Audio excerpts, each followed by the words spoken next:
អាយ៉ាចាំហិតផ្សែងឡាននាំចូលរបស់បងជៀនទៅហាហាត្រឹមឡានវលេងហងវែងកញ្ចាស់នេះកុំចង់មកប្រៀបជាមួយខ្ញុំយើងនឹងឲ្យអញឃើញថាអ្វីទៅជាការបំបាក់ដ៏ពិតប្រាកដប៉ាប្រឹងឡើងប៉ាប្រកាសជាធ្វើបាន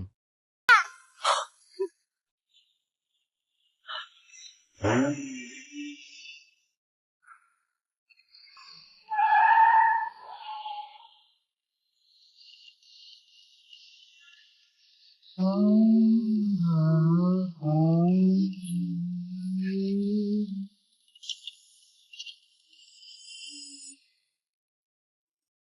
ីវាមិនសមហេតុផលតតែសោះ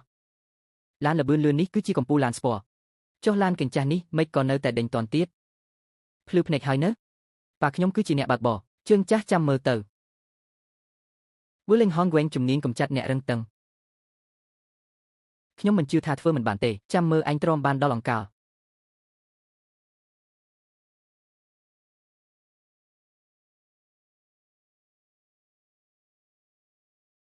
បងប្រុសនេះលេងខូចពេកដឹងបើខ្លាចចាញ់កុំលេងល្បិចអី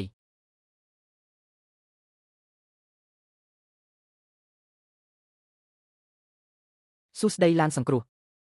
ចង់ឈ្នះខ្ញុំមែនទេចុះចាញ់ទៅល្អជាង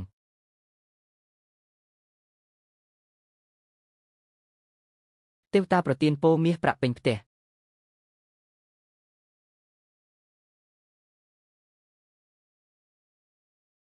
ស្អីគេហ្នឹង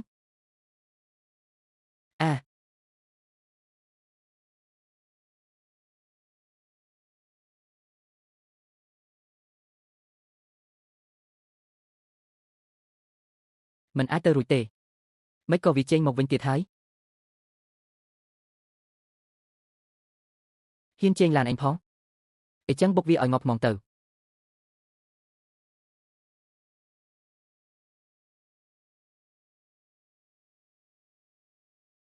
អាហាឃើញបានបើកបរិនៅថ្ងៃសុយរបស់អញហើយឲ្យអាឡានអេចាយវលិងនឹងបើកឲ្យលឿនស្លេវកាត់មុខវានឹងរបេះខ្ទេចអស់មិនខានហា